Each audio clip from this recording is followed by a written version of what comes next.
Good evening and welcome to News Channel 8. I'm Jerome Aegean, and here's some of the stories we have for you tonight. The swine flu is here. Is the paparazzis inside the Virgin Islands Police Department? And one drink could get you locked up or even worse. Details on these stories and more coming up next on News Channel 8.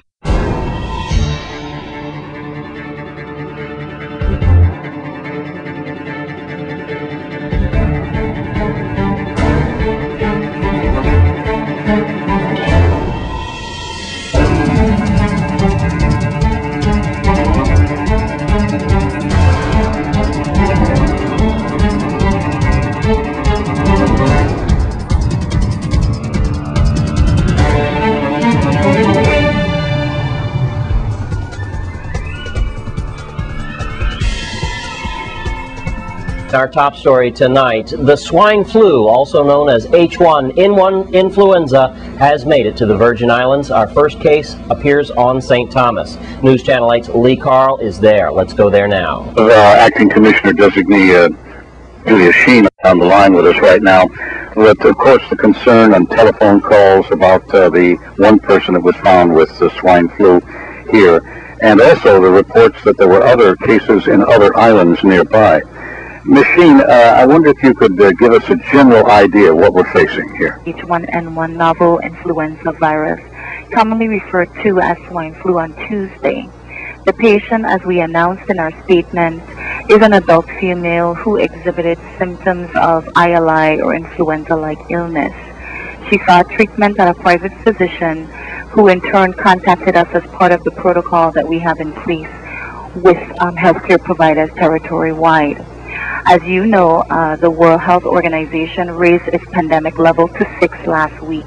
And this was done not because there are increased cases in the United States and its territory, but because of the global outbreak or confirmed cases in various parts of the world.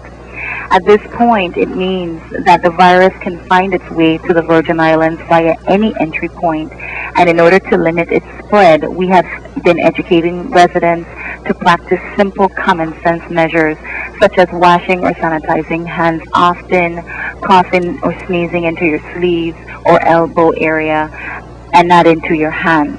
I understand your press release said that she was, I didn't want to use the word confined, but she was isolated in the house. That is correct. At this point, right? That is correct. And said there are nothing symptomatic anymore. What does that mean? That means that she's no longer exhibiting symptoms. I want to let the public know as well.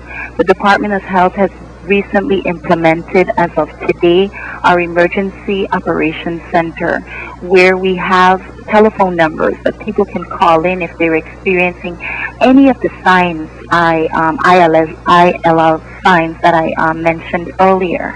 You can call 773-1311, extension 3262, or extension 6205. We're sending out a press release today to reiterate that we have implemented that Emergency Operations Center with the telephone numbers that they can call Monday through Friday and what numbers they can call on the weekends. In St. Thomas, Lee Carl for News Channel 8. And in other news, we're still following the tragic accident that took the life of Carnival Queen, Karen DaCosta. Now, pictures seem to have surfaced and are floating around our territory of her tragic death. News Channel 8's Wes Small is investigating. Thank you, Jerome.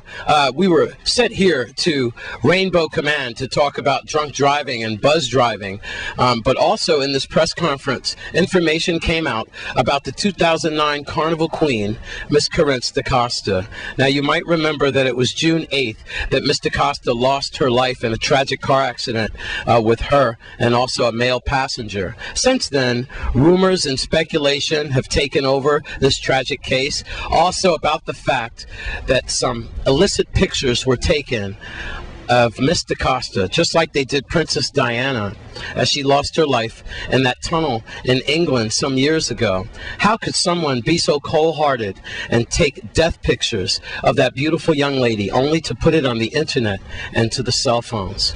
The VIPD, they're upset, just like all of us are upset. What an invasion of privacy. What a horrible and horrendous thing to have happened to Miss DaCosta's family.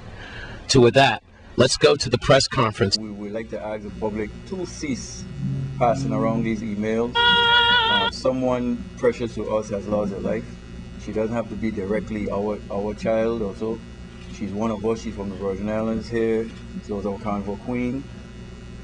You know, we have to respect each other in our society of these days, because we know how everything is. Everything has to be published to the public. But certain things in terms of privacy, and she was killed in an auto accident, unfortunately, cut down in a prime, and that's being investigated, is basically the information we put out. It's very, very unfortunate. We don't want to sensationalize it anymore by continuing back and forth with you asking us questions and we telling you we're not going to investigate it. So I mean, that we are investigating it. So we try not to sensationalize one unfortunate accident where someone lost their life. You know, it doesn't matter who it was. A human being lost their life. And in regards to that situation, since it's under investigation, we just like to ask that those questions cease until we are ready to bring that information forward to you. We can only hope that the perpetrators who took those horrible pictures of Mr. Costa will be brought to justice. Also about the fact that the toxicology reports will be coming out in the future, and then we could find out about really what happened to Mr. Costa. At Rainbow Command, I'm Wes Small for News Channel 8. Thanks, Wes. And a late-breaking story just handed to us. 2 persons have been arrested by custom agents on St. Thomas. News Channel 8's Lee Carl is there. On June 13th, Customs and Border Protection officers at the Edward Wilmeth Blyden Marine Terminal here in St. Thomas detained a passenger with outstanding arrest warrants in New Jersey. Passenger Kim Wilson arrived from the British Virgin Islands by a ferry when the CBC officers ran system checks on the NCIC computer and discovered she was wanted. Ms. Wilson's warrant was for possession and distribution of marijuana and cocaine. The warrant was issued out of Camden County, New Jersey.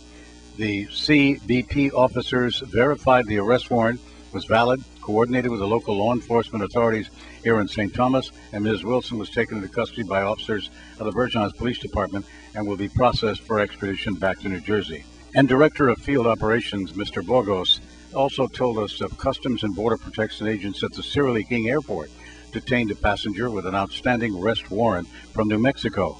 That passenger, identified as Douglas Gordon, was traveling to New Mexico when the CBP officers ran system checks on the NCIC computer and discovered he was wanted. Gordon's warrant is for vehicle theft. The warrant was issued out of Sandoval County in New Mexico. The officers verified the arrest warrant, valid, coordinated with the counterparts in Miami to meet Mr. Gordon upon his arrival in Miami. The officers and Mr. Gordon upon arrival was taken into custody by the Miami-Dade Police and processed for extradition to New Mexico. In St. Thomas, Lee Carl for News Channel 8.